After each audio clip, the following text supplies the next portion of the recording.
अपने इतिहास की सबसे बड़ी बर्बादी झेल रहे इजरायल ने अब तय किया है कि वो आतंकी संगठन हमास को पूरी तरह से तबाह कर देगा। लेकिन हमास भी कम नहीं है, न तो उसके पास पैसे की कमी है और न ही हथियारों की।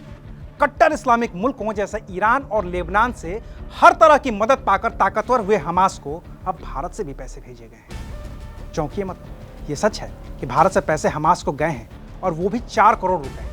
लेकिन ये पैसे चुराए हुए हैं, जिसका खुलासा भारतीय सुरक्षा एजेंसियों के साथ ही इजरायली खुफिया एजेंसी मोसाद ने भी कर दिया है। नमस्कार, मैं हूं अविनाश और आप देख रहे हैं अनकट। भारत से आतंकी संगठन हमास के खाते में कम से कम 4 करोड़ रुपए ट्रांसफर हुए हैं और ये पैसे दिल्ली से चुराए गए हैं, जिन्हें हमास को भेजा गया था। दरअसल हुआ ये कि साल 2021 के आखिर में पश्चिमी दिल्ली के एक बड़े कारोबारी के वॉलेट से करीब 4 करोड़ रुपए की क्रिप्टो करेंसी की चोरी हुई थी।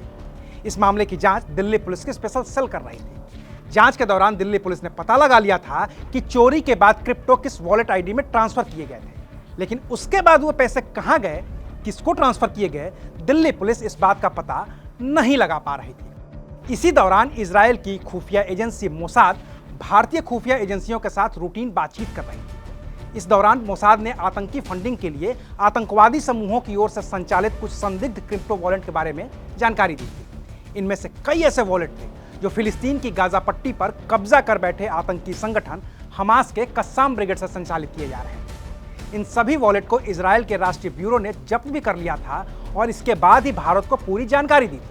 वहीं दिल्ली पुलिस की स्पेशल सेल की intelligence fusion and strategic ops यानी कि IFSO यूनिट भी वॉलेट की तलाश में लगी हुई थी और इजरायल की ओर से साझा की गई जानकारी को अपने तय मैच कर रही थी। पता चला कि दिल्ली से बिटकॉइन ऐसे वॉलेट में भेजे गए थे जो हमास के साइबर टेरर विंग की ओर से चलाए जा रहे थे। स्पेशल सेल के पूर्व DCP और इस केस की जांच में जुड़े IPS KPS मल्होत्रा ने इस बात की पुष्टि भी कर दी है कि जांच के दौरान हमास के सैन्य दस्ते अल कस्साम ब्रिगेड से जुड़े कई वॉलेट मिले हैं।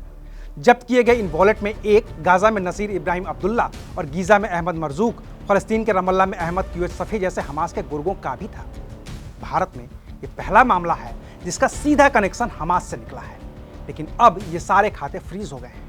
हालांकि क्रिप्टो करेंसी के ऊपर रिसर्च करने वाली कंपनी एलिप्टिक ने जानकारी दी है कि इजरायली एजेंसी मोसाद को पता चला है कि फिलिस्तीनी इस्लामिक जिहाद ने अगस्त 2021 से जून 2023 के बीच क्रिप्टो करेंसी के जरिए कुल $93 मिलियन की कमाई की है। तेल अवीव स्थित क्रिप्टो पर रिसर्च करने वाली कंपनी BitOke ने जानकारी दी है कि आतंकी संगठन हमास ने भी इस दौरान क्रिप्टो के जरिए $41 मिलियन का फंड जुटाया है।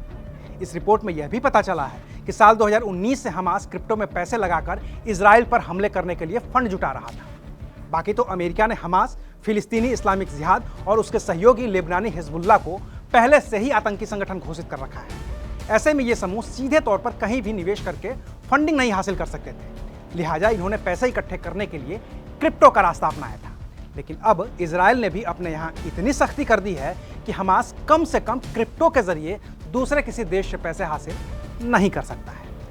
अभी के लिए बस इतना ही, फिर मिलेंगे नई खबर के साथ। देखते रहिए अनकट। शुक्रिया।